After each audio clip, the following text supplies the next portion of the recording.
Hello. അപ്പോൾ ഞാനിന്ന് share ചെയ്യുന്നത് ഓണം സ്പെഷ്യലായിട്ട് ഉണ്ടാക്കുന്ന പൈനാപ്പിൾ പച്ചടിയുടെ റെസിപ്പിയാണ്. അപ്പോൾ ഇത് പെട്ടെന്ന് എങ്ങനെയാണ് റെഡിയാക്കി എടുക്കുന്നത് നോക്കാം. അതിനായിട്ട് ഒരു പൈനാപ്പിൾ ഇതുപോലെ നല്ല ചെറുതായിട്ട് കട്ട് ചെയ്തിട്ട് കുക്കറിലേക്ക് ഇട്ട് കൊടുക്കുന്നുണ്ട്. ഒരു പൈനാപ്പിളാണ് ഞാൻ എടുത്തിട്ടുള്ളത്. അപ്പോൾ പൈനാപ്പിൾ ഇട്ട് കൊടുത്ത ശേഷം നമുക്കിനി 2 പച്ചമുളക് ഇട്ട് കൊടുക്കാം. അതുപോലെ 1/2 ടീസ്പൂൺ മഞ്ഞൾപ്പൊടിയും 1/2 ടീസ്പൂൺ തന്നെ മുളക് പൊടിയും ഇട്ട് കൊടുക്കുക. അതുപോലെ ആവശ്യത്തിനുള്ള ഉപ്പും 1 കപ്പ് വെള്ളം കൂടി ഒഴിച്ചിട്ട് നന്നായിട്ടൊന്ന് മിക്സ് ആക്കിയ ശേഷം നമുക്കിതൊന്ന് വേവിക്കാനായിട്ട് വെക്കാം.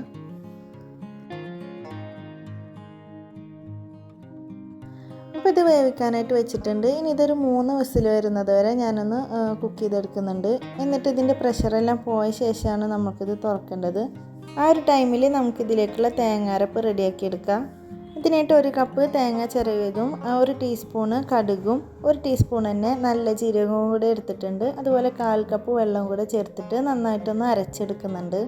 അപ്പോൾ നമ്മൾ നേരത്തെ കുക്ക് ചെയ്ത് വെച്ചിട്ടുള്ള പൈനാപ്പിൾ കറക്റ്റായിട്ട് തന്നെ വെന്ത് വന്നിട്ടുണ്ട്. ഇനി ഇതിലേക്ക് നമ്മൾ വീണ്ടും ഫ്ലെയിം ഓൺ ആക്കിയ ശേഷം ഈ ഒരു അരപ്പ് ഇതിലേക്ക് ഇട്ട് കൊടുക്കുക. എന്നിട്ട് നന്നായിട്ട് മിക്സ് ആക്കിയിട്ട് എടുക്കണം. നന്നായിട്ട് മിക്സ് ആക്കിയ ശേഷം നമുക്കിതിൽ ഒരു 5 മിനിറ്റ് ഒന്ന് കുക്ക് ചെയ്തിട്ടെടുക്കുക. ചെറിയ ഫ്ലെയിമിലിട്ടിട്ട് നമുക്കിതൊന്ന് ചെറുതായിട്ടൊന്ന് വറ്റിച്ചിട്ടെടുക്കാം.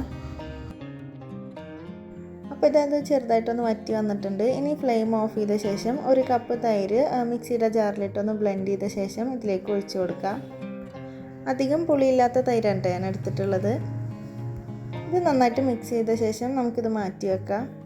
ഇതിലേക്ക് കൂടുതൽ മധുരം വേണമെന്നുണ്ടെങ്കിൽ 1 ടേബിൾ സ്പൂണ് പഞ്ചസാര ചേർത്ത് കൊടുക്കുക. ഞാനിവിടെ ചേർത്തിട്ടില്ല കേട്ടോ. നല്ല അത്യാവശ്യം മധുരമുള്ള പൈനാപ്പിൾ ആയതുകൊണ്ട് തന്നെ ഞാനത് ചേർത്തിട്ടില്ല. ഇനി ഒരു ചട്ടിയിൽ വെളിച്ചെണ്ണ ചൂടായ ശേഷം അതിലേക്ക് കടുകും ഉലുവയും ഇട്ടിട്ടൊന്ന് പൊട്ടിച്ചിട്ടെടുക്കുന്നുണ്ട്. 3 ഉണക്കമുളകും അതുപോലെ കുറച്ച് കറിവേപ്പിലയും കൂടെ ഇട്ട് കൊടുക്കുന്നുണ്ട്. ഇനി ഇത് നമുക്ക് കറിയുടെ മുകളിലായിട്ട് ഒഴിച്ചു കൊടുക്കാം.